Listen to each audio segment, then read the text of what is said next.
Hey everybody, today we see King Saul get his first win. Now Saul was coming from the field behind the oxen, and Saul said, "What's the matter with the people? Why are they weeping?"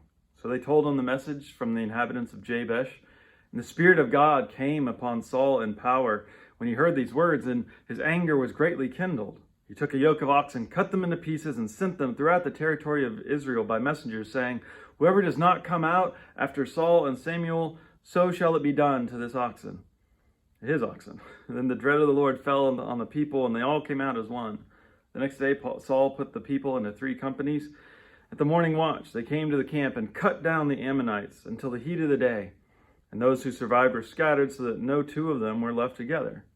Samuel said to the people, "Come, let us go to Gilgal, and there renew the kingship." So all the people went to Gilgal, and there they made Saul king before the Lord in Gilgal. They sacrificed offerings of well-being before the Lord, and there Saul and the Israelites rejoiced greatly. So the monarchy works, right? They got what they wanted. They have a king who unites them and leads them in battle, a king who wins victories, a king who is blessed by God and then in turn is honoring God. And so basically at the end here, Saul gets another inauguration and everybody's behind him officially. And we also have this note of Saul being empowered by God's Spirit. And so when we hear that language, I think we need to recognize the differences and the similarities in what's going on here and what we see in the New Testament. Because in the earliest books, this coming of the Spirit on people tends to just be about giving them physical strength, right? And it is mostly about battles and that sort of thing. And then as you go on further, the Spirit is more associated with giving a message from God and prophecy and guiding us in all truth, as Jesus told us about the Spirit. And it is still always a spirit of power, but what sort of power do we really think is godly? What does it mean to be a savior?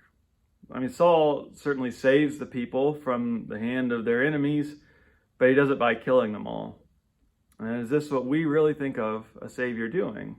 We usually associate that word with Jesus. So what does our true Savior and King do?